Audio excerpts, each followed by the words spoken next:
জাতিসংঘ রিপোর্ট অনুযায়ী সারা বিশ্বে সবচেয়ে ঘৃণিত জঘন্য গণহত্যাকারী খুনি হিসাবে শেখ হাসিনাকে তারা স্বীকৃতি দিয়েছে।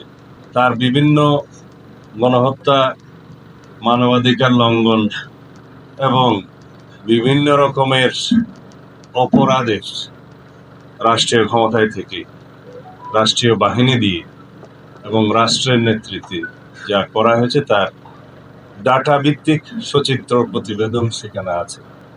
এখন বাংলাদেশে গণহত্যা নিয়ে শেখ হাসিনার সরাসরি নির্দেশ ছিল, এই বক্তব্যটি সারা পৃথিবীতে প্রতিষ্ঠিত হয়েছে। মানবাধিকার বিকাশের যে ভূমিকা, সেই ভূমিকা অবশ্যই রাজনীতিবিদদেরই নিতে হবে, তাতে তো কোনো সন্দেহ নেই। কিন্তু মানবাধিকার প্রতিষ্ঠার জন্য প্রথম যে টুলস, প্রথম যে আইনে হাতিয়ার, সেটা কি?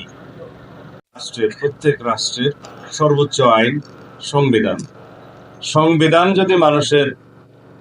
সংবিধানে যদি মানুষের মানবাধিকার এবং মৌলিকাধিকারগুলো খুব শক্তিশালীভাবে বিবৃত থাকে এবং তা প্রয়োগের জন্য সংবিধানের ভিত্তিতে আইন প্রণীত হয়, এবং সেই আইন প্রয়োগের জন্য যদি স্বাধীন সংস্থা বা স্বায়ত্তশাসিত সংস্থা বা এমন কোনো সংস্থা থাকে যার উপরে সরাসরি প্রশাসন বিভাগের কোনো কর্তৃত্ব থাকবে না, তখনই মানবাধিকারগুলো নিশ্চিতভাবে বাস্তবায়িত হয়।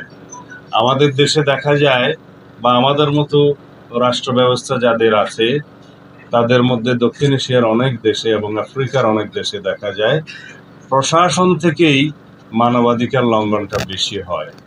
এবং সেই প্রশাসন বলতে এখানে শুধু সিভিল ব্যুরোক্রেসি বোঝায় না, এখানে রাষ্ট্রযন্ত্রের সর্বোচ্চ পর্যায় থেকে চিফ এক্সিকিউটিভ থেকে শুরু করে সর্বনিম্ন পর্যায় পর্যন্ত প্রশাসন বিভাগের দ্বারাই মানবাধিকার লঙ্ঘনটা বেশি হয়।